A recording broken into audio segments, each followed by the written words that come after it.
Are you changing your strategy in the face of sub $4 corn prices? Perhaps you should be. That's what we're talking about in this episode of Extreme Ag's Cutting the Curve.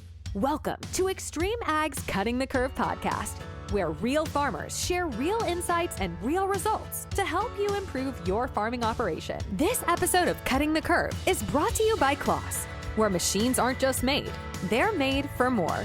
With a wide range of tractors, combines, foragers, and hay tools, CLAAS is a family business just as driven, demanding, and dedicated as yours. Go to claas.com and start cutting your curve with their cutting-edge equipment. And now, here's your host, Damian Mason.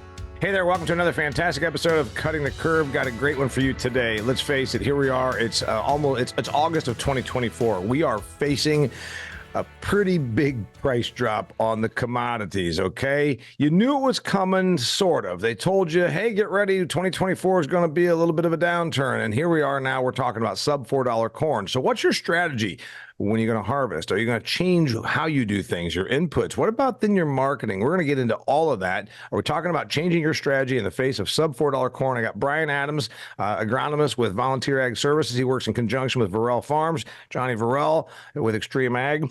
Jackson, Tennessee. All right, guys, I was there a year ago and we talked a lot about your corn strategy. You harvest really early. You're just up there, not too far from Memphis. You can catch the river trade. You get a little bit of a premium by catching corn prices when I should say corn supply tends to dwindle, and you run it all through the dryer. We covered all that with your superior grains system and setup, and it was fantastic. I even climbed up the top of the grain dryer right before I did that. I think Johnny, put grease on my hands, hope maybe I'd slip and fall. Anyway, I'm kidding. Anyway, so things have changed. We're like off a solid 20+% price point for corn right now. Your strategy stays the same? Does it change? I'm going to say it changes to a certain extent. I mean, we can go over the numbers and we can get into that in a minute, but we know drying corn pays off. It's just this year there's no early harvest premium as of right now, or it's not a premium that we've seen in the past years. So, in the past years, we'll see north of $1 for August, first part of September delivery, and then it really tapers off really fast. And right now, there's just no premium built into the market for that early harvest premium for us. And so we're sitting back. We're still going to harvest. I mean, we're still going to harvest early like we normally do. We might wait to 25% instead of, in the upper 20s and kind of give it a few more days to dry down. But there's still money to be made, and it's not all about the price, Damian. That's one thing, that me and Brian have done all kinds of trials in the last 6-7 years on drying grain and how that puts more on your bottom line. And, that's one of the few things that we can do on a farm that is not an input that's put into the crop that gives us a huge ROI that we see every year. Brian, when I was there last year, we talked at great length that you said we had no problem harvesting 30% moisture corn. And you're doing so, help me out here, second week of August? Yeah, in general, second week of August, Damian, would be kind of a good target date when we say we could get going every year. And to further Johnny's point, we know we're still profitable. When we did all that work, we did that work at a $4.50 commodity price on corn.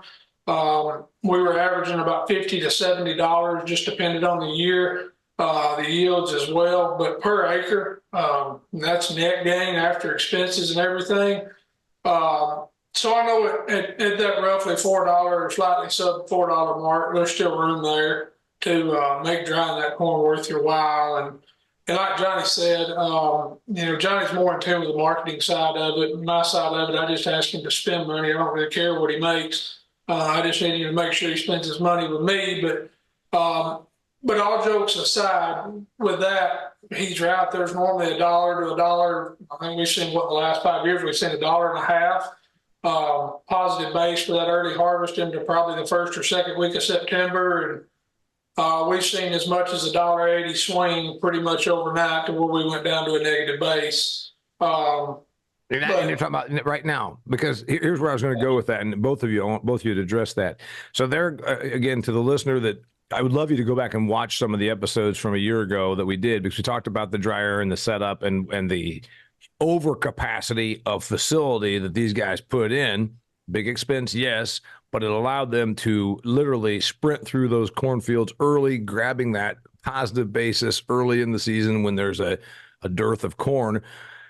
So what I guess I want to go with now is there's not a shortage of corn. I mean, corn's not in short supply. You know, I always talk about catching that river. I mean, that sounds like I'm a commodities guy, which I'm really not. But there's been times, to Brian's point, you grabbed $1.50, $1.80 over market because somebody south of you needed that, and where you are located, it just worked out magically for you to get rid of that corn.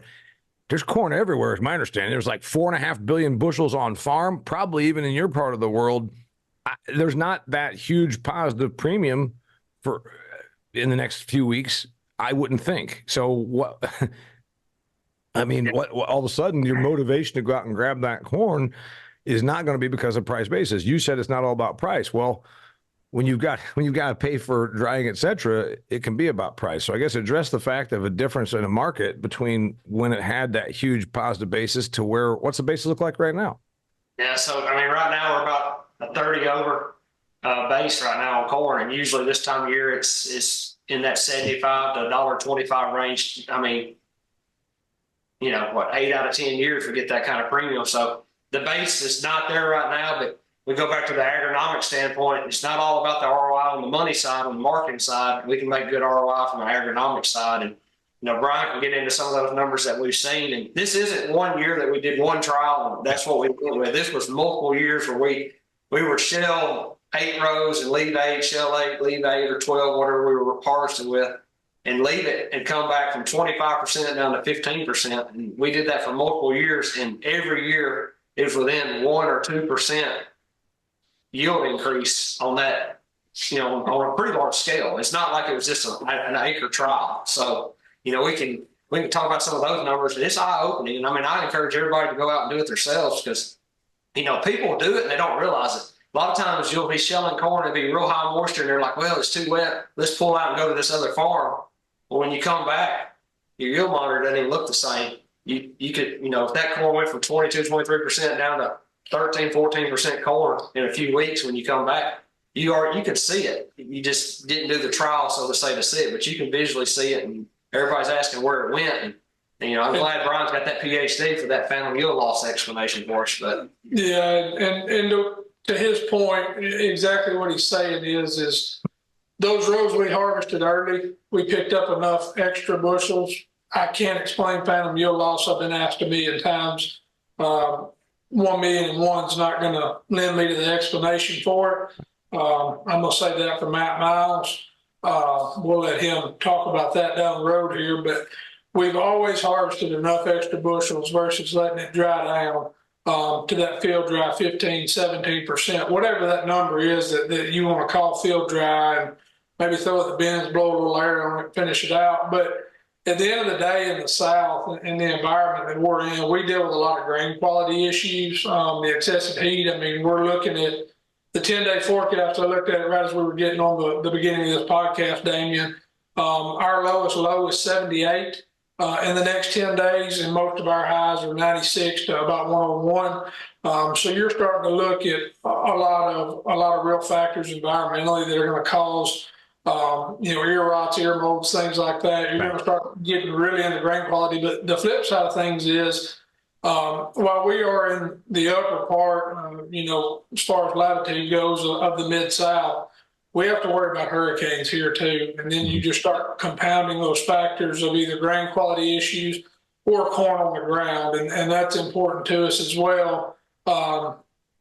You know, maybe you don't pick up as much money this year, but I think there's still plenty enough bushels to be harvested to offset the drying cost and put a little money in your pocket. But versus harvesting down corn, which we've done a number of times, it's no fun to call Johnny when he's shelling whole fields of corn with a 40-foot draper header. In fact, we don't talk at all when that's happening. We yell. You get in a bad mood because I've never seen Mr. Verell in a bad mood. Never. Yeah, what can I say on this podcast? You can say whatever you want. I've pushed his buttons probably better than downed corn can, and I've never seen him have a negative, bad, like fly off the handle reaction. So apparently, downed corn is his kryptonite, because I would think that if I can't make him lose it Nothing, nobody can. But Down corn will do it. Like I said, when that happens, if we converse at all, it's yelling. It's not talking. all right, I want to go through. You said a whole bunch of things there, Brian. Thank you. I got a whole bunch of things I want to ask you. First off, then your strategy. Going back to the strategy here. And then I want to talk about disease, and I want to talk about basis, and then I want to get into marketing. I want to remind our listeners before we get to that about our friends at Nature's. Nature's is focused on providing sustainable farming solutions and helping you as a farmer get yield, maintain the genetic potential that you put in the ground every year, actually getting it to a yield that can make you money. Nature's high-quality liquid fertilizers powered by Nature's BioK can target specific periods of influence. You hear the guys talk about this all the time. Why are we going out there and flinging fertilizer willy-nilly? Why don't we put it out there and spoon-feed it when the plant can utilize it? As our guys at Extreme Ag talk about, it's not fertilizing the soil, it's fertilizing the plant to create money and put bushels in your bin.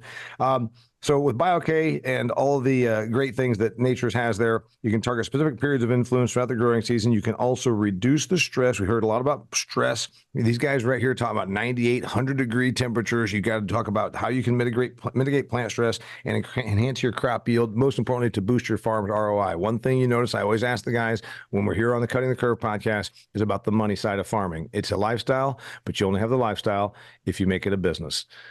Check out natures.com. All right. First off, what I heard Brian say is we got all these potential problems. Hurricanes, yes, they do work their way as far as north as you. Disease. Harvesting early gets you out of that. One little side note, maybe you should have stuck with cotton production and left corn to the I states so that I can charge more cash rent up here. Then you wouldn't have these problems, Brian. Have you ever considered that?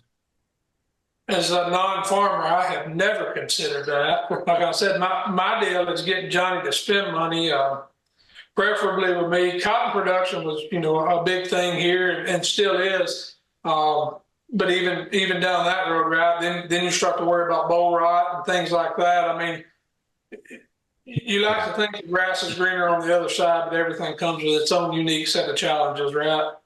I just like to tell the people that are in the non-I states that if they have problems growing corn, maybe they should not do it and just leave it to us because I can charge more cash rent. So anyway, let's go back to the reality. And by the way, dear listener, I recorded my first episode ever with Mr. Verell was talking about how he changed things on the Verell farm operation and went away from cotton for the first time in the farm's history. So go back and check that out. It's kind of cool. All right, so what I'm hearing here is because of disease pressure and because of potential really bad, late season storms, blow over from hurricanes, Matt Miles deals with that more, Kevin Matthews deals with that more, but you deal with where you are in the North Delta, that you're going to probably always harvest early because you think it gives you, Johnny doesn't have to go out and harvest down corn, and you've got all those diseases that you rattled off, Brian. You're saying, we're going to harvest early because we think it makes sense, maybe even without the big premium. I think that's what I'm gathering. Yeah, I would say that's accurate, Damian. We said it's not all about price, and it's not all about price, but to say price isn't a factor would be a lie as well. So I think kind of to sum that up, if this was a net cost of $40, $50 an acre to Johnny, as opposed to any sort of gain, I think at that point you kind of reevaluate it. But when you know the money's there, it probably even in worst case scenario, and I'd have to run the numbers. I don't want to speak out of turn, but in our part of the world, and again, I will throw out the caveat that is generally different from the I states you keep referring to. They don't deal quite with the extreme heat that we do. Right. I know the rains are there, and they come through, and it seems like they come in larger events and longer lasting now than they used to be. But with that said, with the grain quality issues, with the diseases, with stalk rots, with crown rots, from an agronomic standpoint, it makes sense for us to harvest early as long as the money is not at such a net detriment to the farm's bottom line that yes, it is a good decision if you've got the grain storage, and that's key, right? I mean, we talked about storage when you were here last year. You can't do that and carry it out of the river one truck at a time as you harvest it. At that point, it does become a net detriment. I want to go, Johnny Verell, real quickly about this question. And all kidding aside about regional, we do that because we like to poke people from, here, there, or everywhere. There is one reality. You, Matt, the Southern guys, while, soil differences and all those climatological differences, you're talking about a 30-cent positive basis for your August harvested corn. If you were in one of these places, like in where I am in Indiana, there's no such thing as a positive basis at harvest time. So, I mean, there's certain, and I'm not, I'm setting this up the right way. You've got something to play with that the guy in South Dakota doesn't have generally, right? They're usually at negative basis at harvest when the combines are rolling.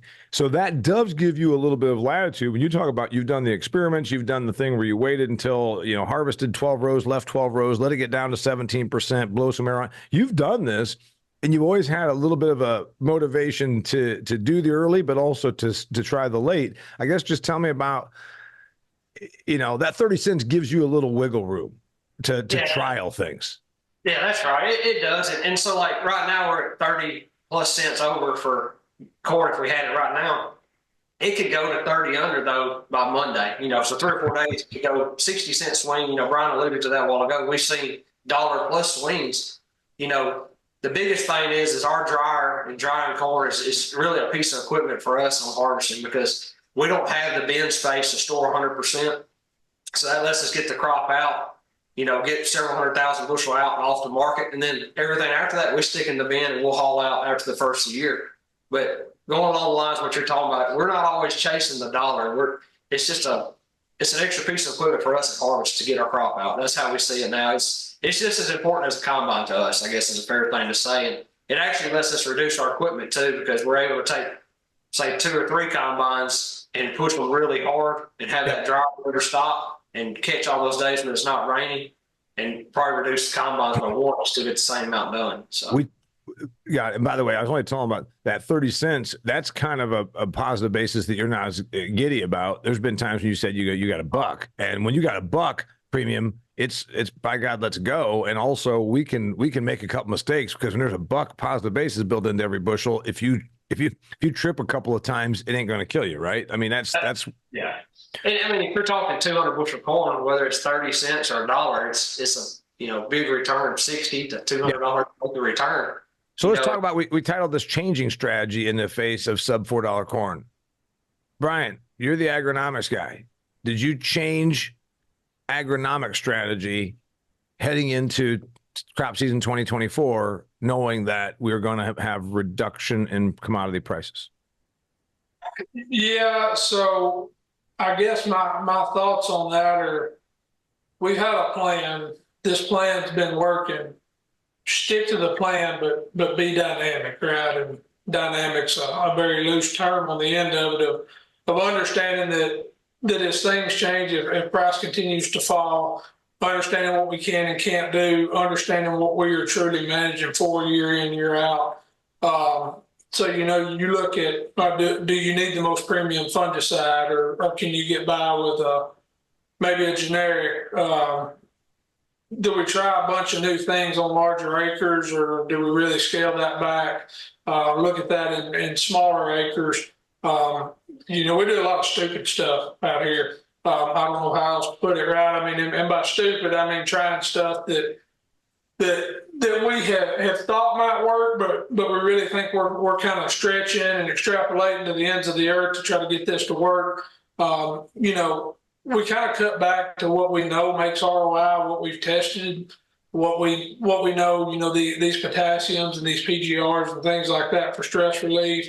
Let me go ahead and just put it in numbers. All right. In crop season 2024 on corn, since that's the one we're talking about, did you reduce input price? Spend. Did you reduce input spend? You joked about spending his money because you're the agronomic advisor and also you sell some of the stuff that the farm buys. Did you reduce spend? Without having talked about this before, I'm going to say yes, we reduced it. By how much, Damien, I cannot tell you. That would be better for John. Yeah, we did reduce our spend. Fertilized to, like you said, in-season fungicides. We changed up the ones we were using. So is it a change of product or a change of rate? Or product. And I mean, some of it is we've done a little more scouting than what we normally do too. Sometimes you spray stuff as preventative, so you don't have to go out there and scout, don't have to go out there and look. You kind of change it up now and you go out and start addressing the issues you're seeing. And I mean, some things you always have to do as preventative, but there are some in-season things that, we've used to just throw the Cadillac fungicide on and walk away. Yep. We still put a fungicide out with the thought we may have to come back, but so far we haven't had to do that. So, I mean, that's a big savings. You can shave off, 10 or 12 bucks an acre pretty quick on a fungicide application right now. Yep. And stuff like that. So, yeah, we definitely have changed it up. And, going into harvest, we're going to change up a few things going into harvest because the price is down. We're definitely not going to, probably be running wide open at 30% corn, but we'll be wide open at 25 because of the numbers we've seen in the past. And I would, go ahead. On the input side, you've gone to a more affordable fungicide, and you're not concerned about losing yield because it meant more footwork versus more preventative, more scouting versus more preventative. Well, yes, and I think that one thing that we have figured out is if we're spraying that corn a little bit earlier than normal, when we can get over it with Johnny's sprayer, we can get good coverage of a good quality to mode of action fungicide versus maybe some of the newer 30s that I don't argue probably do provide some superior protection, particularly against southern rust for us. But if we can get over that corn early with the sprayer versus with the airplane and get that ear leaf covered, we found through a couple of years worth of past work, myself and others, that we're actually getting better season long control of foliar leaf diseases. And you look at that as those foliar leaf diseases really start to take off, think of it like defoliation, right? That plant still got one goal, and that's to fill that ear, and it's going to rob those nutrients from somewhere. Well, that's normally the stalk. That's where we get into stalk integrity issues. So we did that this year, and we thought we were sitting good, and then all of a sudden, the end of June, we got the earliest hurricane to ever blow up through the Gulf, and yep. We've kind of been watching. That's usually where our southern rust comes in. Knock on wood, up to this point, very, very minimal levels of rust around, but we have been looking. Johnny calls me every other day, want to know if I've been looking for it. Sometimes I have to lie and tell him, yeah, absolutely, I've been looking for it. Look for it since yesterday when we talked about it. But, getting out there and making sure boots are in the field and making sure that you see that, hey, I don't need a reapplication, or at least look at it and say, this is my assessment based on timing to harvest that hey, we're good to get away without applying another fungicide. And, like Johnny said, $8 to $10 an acre is a pretty real number this year from the premiums. And I take nothing away from them. You got different areas of the country that fight a northern leaf blight or gray leaf spot. We're just far enough south that we don't really fight either one of those too bad. It's kind of southern rust for us. So, tar spots, things like that, things that I'm less familiar with, newer stuff. We're not fighting that down here. So, throw that caveat in there that the listeners understand. I want to talk about strategy. Thank you. I want to talk about strategy. Then we say about changing strategy. The one thing you can't do because of the climate and region where you are is you can't get rid of, we talk about, well, that's a fungicide treatment you do when prices are really high because you've got the money to blow. You can't really get away with not doing disease treatment because you've got 98 degrees, you've got humidity, et cetera. Strategy for you was let's be less preventative, let's be or less expensive, and you're much more, I guess. A little bit reactive, but you're a little bit more like we're really keeping our finger on the pulse of the disease thing before we spend, because that's where the bulk, I'm guessing, of your variable spend is. You can't not buy seed. You did cut back a little bit on fertility from a strategy standpoint, but that was more just treat the plant versus the soil. That's what I'm hearing. So is the biggest variable on the disease or biologicals? For us, it was, but you got to look, the last 5 years, we put in several hundred acres of trials every year. So we've already kind of fine-tuned and tuned in on what was giving us our biggest ROI. So a lot of these things we've already, even when commodity prices were better, we were already trimming down what we thought was getting us the biggest bang for our buck, so to say. So for us, you think that you already were dialed in terms of changing strategy. You think that because of being diligent when prices are good with trials, you don't have a lot of fat in the variable expenses. There's always stuff you could cut. I mean, where we are in the South, if you really want to cut, you just raise soybeans. Well, we like raising corn. That's probably the best crop. I mean, I think we both love the corn crop better than we do the bean crop as far as raising it. So for us, a lot of people will just say, well, we're just going to raise all beans or we're going to cut 50% of our corn. We kind of stuck to our game plan, but we already kind of dialed in which products were working, the timings that we needed. And we have reduced our seeding rate too over the past few years from where we were. We were 4,000 or 5,000 seed more an acre at one time. We've kind of cut that back down. So, I mean, there's a lot of things that we've done. It's just hard to put a number on individual things. We could probably come up with something, but it's been a whole systems approach like we kind of talked about before. Yeah. We've been working on it for 4 or 5 years. Yeah. So there's others that need to change their corn strategy maybe more than you do, only because you were experimenting with all these different scenarios over the last 5 years. Yeah, and there's things we do wrong every year, but we do trials and we play with them for a year or two, and we kind of implement them. And if they're working, we whole farm them. And I mean, just because commodity prices went down, it doesn't mean we cut out a PGR, we cut out a foliar nutrition pass. We know they pay. We know what timings they are. Now we might have cut a rate a little bit if we thought we were going to get what we needed out of it. But I mean, for the most part, we stuck to our plan that's on the whiteboard over here on the wall from the beginning. And I mean, it's you might adjust the product to save a little money, but we were going to use a fungicide. We still use the fungicide, so to say. All right.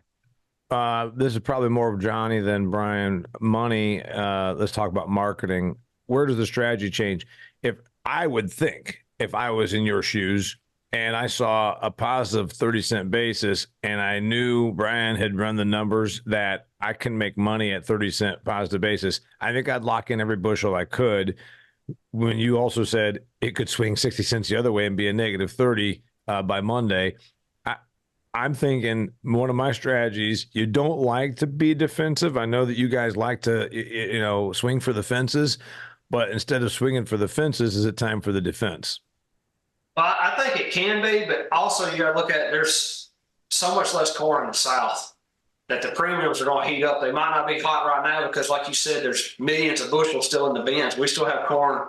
We're 2 weeks away from harvest, and we still got couple of 100,000 bushel of corn sitting on site. So there's corn sitting around, but I really think by January, February in the South, it's going to be a different market because there's not as much corn.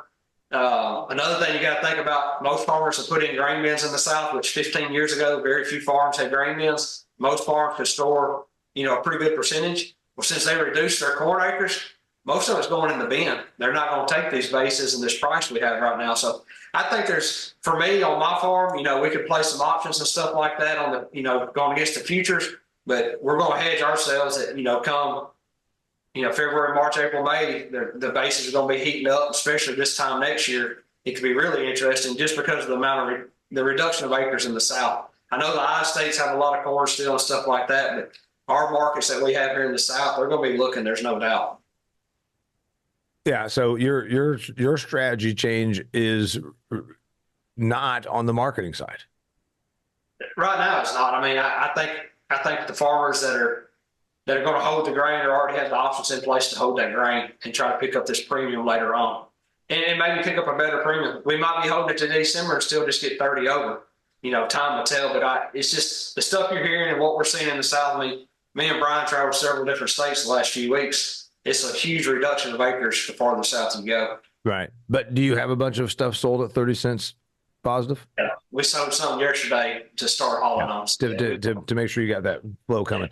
Brian, what's your advice to somebody that says, all right, we might be here for a while. Let's be honest. I've been around this game for a couple of days, meaning farming and agriculture. It's very likely that 2025, 2026 are also staring down sub $4 corn. What's your advice to the person listening to this that says, crap, if I don't change my strategy, I might be out of business? What's your advice? Where should they start? I think it goes back to what you were saying is playing defense and things like that. I don't know if you need to go full scale defensive, right? Because generally when you do that, that's not good either. But figuring out that balance of understanding year in, year out, can I irrigate this corn? Is this farm irrigated? Is this, higher production, at least where we are. There's a lot of variability in soil type and certainly in productivity from one farm to the next. And a lot of times that's just separated by short distances. Understanding where it is, understanding how to spend the money that makes money. I don't think this is a time to be going crazy with new ideas, new concepts. You either need to know it from your own past work on it, meaning trials, research, things like that. Coming from a neighbor that you trust, that you know is not going to steer you wrong, that's done the work. But just understanding, now is not the time to be going heavy with unnecessary expenditures, both in the crop and around the farm too. I mean, if you want to go broke, take marketing advice from me. First and foremost, don't ask me for marketing advice. I'll stay away from that. I'm very self-aware and know my limitations. But understanding where to spend that money, like you said earlier, Damien, you can't not buy seed. You gotta have herbicides. You gotta have fertility. Maybe understanding when that fertility is most needed, when you could be most efficient with those applications. Going back to, like you said, the ability to spoon feed it, whether that might be through a pivot, whether that might be through drip tape irrigation, whether that's wide drops, whatever it is. Understanding how to feed that plant, what it needs when, and that information is readily available from universities, from private research groups. Understanding all that and really taking advantage of trying to be as efficient with your inputs as possible. All right, so Johnny, that's the usual thing, and we're good at it.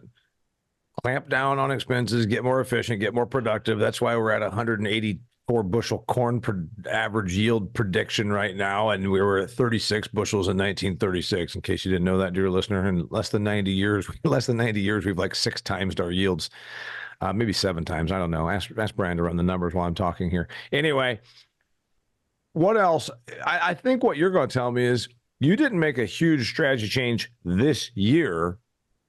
You've been preparing for strategy changes for the last 5 years with different scenarios, is kind of what I'm gathering from you. And, that's nice. It's kind of like the house made out of straw, house made out of twigs, house made out of bricks.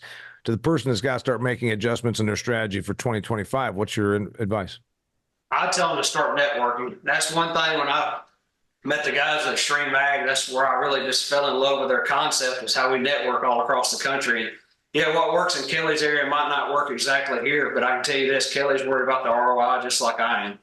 Yep. I've been to several of the field days. There's a couple more coming up here in the next few weeks, Temple's and Kevin's. I'm going to go out to those and mainly just try to take away maybe something that they're doing. And it might not be an input. It might be an equipment piece or something like that you can take away from these things. But building a network the next few months is going to be a big thing, because I don't think any of us think this market's just going to correct itself overnight by any means. And, we didn't even talk about soybeans, but soybeans are teetering with the $10 range right now. And that's just as scary as sub $4 corn when you start thinking about it. So I think at the end of the day, I would, along with what Brian said, I'd start doing some trials and, tighten up on what I'm doing on my farm and figure out where I'm getting the return. And I think one of the fastest ways to learn, though, is to go to these field days and webinars and these podcasts, because, Damon, you got a lot of good information coming out right now that's free. Yeah, and you use the term clamp down on expenses, and I don't know if that's maybe the right term, but understanding the money you're spending. Yep. And I would say something that I've came across the last 2 years is how many farmers don't really have a budget. Maybe that's different regionally, but a lot of the guys I deal with, and I'm talking about some of the best farmers I've ever seen in my life that can do more with less every year. Yep. Guys that don't have a budget, don't have a true understanding of expense, the money they stand to make, the money they stand to lose. And there's too many good sources for public and free budgets available to be manipulated based on what have a budget, see what fits, and then figure out based on the year you're having, hey, I've got room in the budget. Do I spend money? Or, hey, I got room in the budget, but the environment has sucked. We're mostly dry land. We haven't got the rain. It's been hot. Just common sense approach goes a long way, I think. Yeah, no, I mean, clamp down. Let's face it, the American farmer generally is doing a whole bunch with less resources per bushel produced, et cetera, et cetera. Um, it's what you just said. There's about the budget. You can spin yourself into being broke, but a lot of farmers don't sometimes realize you can also try and save yourself into broke, right? Those fields that Verell Farms, they have to have the inputs. I mean, they have to have a certain amount of expense, period. Absolutely. All right. Last thought, Johnny Verell, it's your episode. Changing strategy in the face of sub $4 corn. You already told him to go to the field days. I appreciate that. Our next field days, you may have already missed them by the time you're watching this. August 8th, August 22nd. We had 5. We had one in May at Chad Henderson's farm. We had 2 in June at Kelly's and at Matt's. We also have another one in August at this place right here. It's Volunteer Ag Services. That's Johnny Verell's company in conjunction with Brian Adams. And you know what? It's a great field day. So I'm told. I haven't been to it, but I'll get there eventually. Anyway, if you want to watch highlights from those field days, you can do that at extremeag.farm. We record all kinds of videos. As Johnny also alluded to, hundreds of Cutting the Curve podcasts have been released. Also videos that these guys shoot in the field. So go check it out, extremeag.farm. If you're watching this and it's not August 14th, if you're seeing this episode and it's before August 14th, I encourage you, if you have a kid, grandkid, niece, nephew, hired employee that's pursuing a degree in agriculture, sign up for the Extreme Ag Scholarship, 10 $3,000 scholarships. That's right, 10 $3,000. We're investing in the future of agriculture. Go to extremeag.farm. Till next time, Brian Adams, Johnny Verell, you guys are both awesome. They know it. They just nod their head. If you're listening, you're like, what happened? Did the audio get cut? They're supposed to say, oh, you know what? You're awesome too, Damien. Say it. You are awesome, Damien. You're my hero. I love it. Till next time, thanks for being here. It's Cutting the Curve. That's a wrap for this episode of Cutting the Curve. Make sure to check out extremeag.farm for more great content to help you squeeze more profit out of your farming operation. Cutting the Curve is brought to you by CLAAS, where machines aren't just made, they're made for more. Visit CLAAS.com and start cutting your curve with cutting-edge equipment.